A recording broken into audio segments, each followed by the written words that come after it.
Hello दोस्तों, कैसे हैं आप। आशा करती हूँ कि आप सभी लोग बहुत ही अच्छे होंगे और अच्छे से आप सभी लोगों की पढ़ाई भी चल रही होगी। तो आज की इस श्रृंखला में हम आप लोगों के साथ कुछ मॉडर्न हिस्ट्री के कुछ क्वेश्चन आज हम लोग मिलके सॉल्व करेंगे, जो हमारी आने वाली परीक्षाओं के लिए भी उपयोगी साबित हो सकते हैं। तो हमारा जो क्वेश्चन नंबर पहला है वो है, भारतीय राष्ट्रीय आंदोलन में 1905 से 1917 की अवधि को क्या कहा जाता है।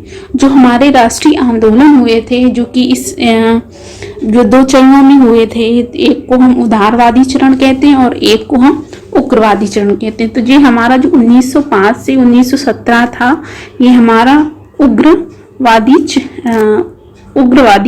चरण था। तो इसका जो आंसर होगा वो बी सही होगा। और जो हमारा उदारवादी चरण स्टार्ट हुआ था वो 1885 से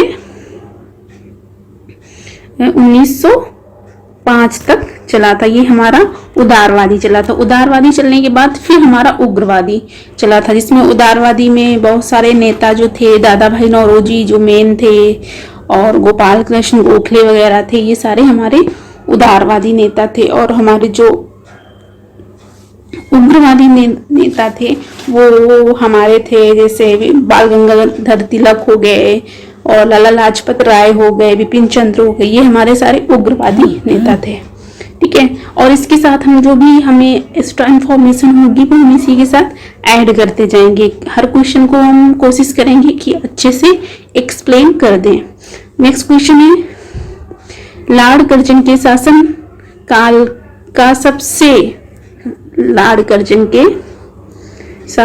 का सबसे जो हमारा मूर्खतापूर्ण कार्य जिसने उग्र राष्ट्रीयता को जन्म दिया, क्योंकि लॉर्ड कर्जन के समय में आप लोगों को पता होगा बंगाल विभाजन हुआ था। ठीक है। जो हमारा लॉर्ड कर्जन के ही समय में बंगाल विभाजन हुआ था कलकत्ता में। ठीक है। जो कि 20 जुलाई 1905 को हुआ था। तो इसका जो आंसर हमारा सही होगा वो हमारा होगा ऑप्शन नंबर डी। हाँ, लेकिन इसमें जो बंगाल विभाजन है, इसमें जो देर है इससे संबंधित नहीं है। ठीक है। क्योंकि हमारे स्वदेशी आंदोलन की जो स्वदेशी वस्तुएं थी उनको बहिष्कार किया जा रहा था। ठीक है। विदेशी वस्तुओं, सरकारी नौकरियों, संस्थाओं असहयोग था, मतलब असहयोग नहीं था, ये लोग सहयोग दे रहे थे बंगाल विभाजन में। तो ऑप्शन नंबर इसका सही होगा हमारा हम डी। नेक्स्ट क्वेश्चन, भारत में उग्र राष्ट्रीयता के जन्मदाता और निर्भयता से राष्ट्र की वेदना को प्रकट करने वाले प्रथम भारतीय कौन थे। जो हमारे उग्रवादी थे उसमें से प्रथम भारतीय कौन थे, जो तो हमारे वो थे बिपिन चंद्र पाल थे। ठीक है। थे। नेक्स्ट क्वेश्चन,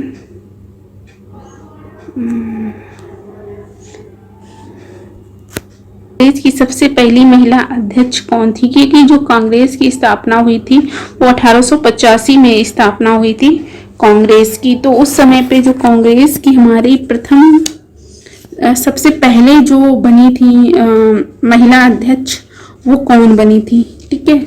जो सबसे पहले बनी थी वो हमारी बनी थी एनी बेसेंट। ठीक है। ये हमारी पहली महिला थी। जबकि अगर ये पूछा जाता है कि भारत की पहली महिला कांग्रेस अध्यक्ष कौन थी, तो वो थी सरोजनी नायडू। तो इसमें हमारा जो ऑप्शन सही होगा वो ऑप्शन नंबर सही होगा हमारा सी। वर्ष 1905 के बंगाल विभाजन के समय वायसराय कौन था। देखो 1905 में जब हमारा बंगाल विभाजन हुआ था तो उस समय हमारे जो वायसराय थे वो लॉर्ड कर्जन थे। गदर पार्टी के प्रमुख नेता कौन थे। ठीक है। जो हमारी गदर पार्टी थी उसके हमारे जो प्रमुख नेता थे वो कौन थे। तो गदर पार्टी की जो स्थापना की थी वो कहाँ, सैन फ्रांसिस्को में गदर पार्टी की स्थापना हुई थी। तो उसके जो हमारे नेता थे, जो मेन नेता थे, वो हमारे थे हरदयाल। नेक्स्ट क्वेश्चन, निम्नलिखित में से किसने गाड़ी पर यह मानकर बम फेंका था कि मुजफ्फरनगर के न्यायाधीश किंग्स फोर्ड बैठे हैं कि जो हमारे विपिन चंद्र पाल और अरविंद घोष थे, उन्होंने ये समझा था कि जो ये गाड़ी जा रही है ना, तो इसके अंदर किंग्सफोर्ड बैठा है, लेकिन किंग्सफोर्ड नहीं बैठा था, उसकी जगह पे कोई और बैठा था, उसका नाम नहीं याद आ रहा है। तो इसका जो ऑप्शन सही होगा वो ऑप्शन सही होगा हमारा बी नंबर। स्वराज मेरा जन्म सिद्ध अधिकार है और मैं इसे लेके रहूंगा, ये किसने कहा था? स्वराज हमारा जन्म सिद्ध अधिकार है और मैं ये लेके रहूंगा, तो ये हमारा कहा था बाल गंगाधर तिलक ने। पार्लियामेंटो रिफॉर्म्स को किस वर्ष प्रस्तुत किया गया था? जो पार्लियामेंटो सुधार अंग्रेज लाए थे वो किस वर्ष हुआ था? ये 1909 में हुआ था। फिर भारतीय परिषद अधिनियम 1909 का नाम क्या था? यही था जो अभी मैंने बताया, पार्लियामेंटो सुधार, यही हमारा 1909 का अधिनियम था। उसके यहाँ सांप्रदायिक निर्वाचन क्षेत्र की पद्धति की शुरुआत भारत में किसने की थी? जो हमारे सांप्रदायिक निर्वाचन होते थे इसकी शुरुआत भारत में जो की गई थी ये किसके द्वारा की गई थी? तो ये भी पार्लियामेंटो रिफॉर्म्स हुआ था, जो सुधार लाई थी। उस समय पे जो मार्ले हमारे मिंटो जो थे ये हमारे क्या थे, गवर्नर जनरल थे उस टाइम पे। जो गवर्नर थे हमारे वो मिंटो ही थे, तो उन्हीं के नाम पे पार्लियामेंटो सुधार लाया गया था। तो ये हमारा ऑप्शन हो जाता है सही। भारत में गर्म दलीय आंदोलन का पिता किसे कहा जाता है? तो हमारे ये बाल गंगाधर तिलक को कहा जाता है। ऑप्शन नंबर नेक्स्ट क्वेश्चन, निम्नलिखित में से कौन पहले एक क्रांतिकारी थे जो बाद में एक योगी और दार्शनिक बन गए? ठीक है, तो हमारे कौन थे? अरविंद घोष थे। वर्ष 1909 में मैडम भीखाजी कामा रुस्तम कामा पेरिस में निम्नलिखित में से कौन सा समाचार पत्र प्रकाशित करती थी? जो हमारा आंदोलन चलता था तो ये हमारी विदेश महिला थी जो भारत के लोगों को सपोर्ट भी करती थी और वहाँ पे भारत की तरफ से एक अभियान चलाती थी विदेशों में। तो जो ये थी वो किस और वो समाचार प्रकाशित भी करती थी, तो वो कौन था?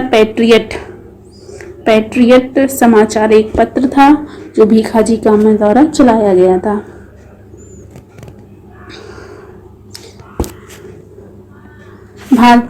भारतीय क्रांति की जननी किसे कहा जाता है? भारतीय क्रांति की जननी किसे कहा जाता है? तो ये भी हमारी मैडम भीखाजी रुस्तम कामा को ही कहा जाता है। मुस्लिम लीग की स्थापना 1906 ईस्वी में हुई थी, उस समय उसके उद्देश्यों में कौन सा शामिल नहीं था? जब मुस्लिम लीग की स्थापना हुई थी 1906 में, तब क्या चीज़ उसमें शामिल नहीं की गई थी? ठीक है, तो उसमें हमारे दोहरा सिद्धांत, पाकिस्तान की मांग, भारत का सांप्रदायिक विभाजन, ये शामिल नहीं था। उपरोक्त में से इसमें सभी सही होगा। 1916 में मद्रास के होम रूल मूवमेंट के प्रवर्तक कौन थे? ठीक है, तो इसके प्रवर्तक थी एनी बेसेंट। बाल गंगाधर तिलक द्वारा शुरू की गई साप्ताहिक पत्रिका कौन सी थी? ठीक है, बाल गंगाधर तिलक द्वारा शुरू की गई साप्ताहिक पत्रिका, जो सप्ताह में एक बार पत्रिका आती थी, वो कौन सी थी? वो थी हमारी केसरी। ठीक है, तो इसी के साथ जो कुछ क्वेश्चन हमने सॉल्व किए आप लोगों के साथ, आशा करती हूँ कि ये सारे क्वेश्चन आप लोगों को अच्छे लगे होंगे। अगर ये सारे क्वेश्चन आप लोगों को अच्छे लगे तो आप शेयर जरूर कीजिएगा और लाइक भी कीजिएगा और कमेंट भी कीजिएगा। चलिए मिलते हैं, तब तक के लिए take care, bye bye, have a nice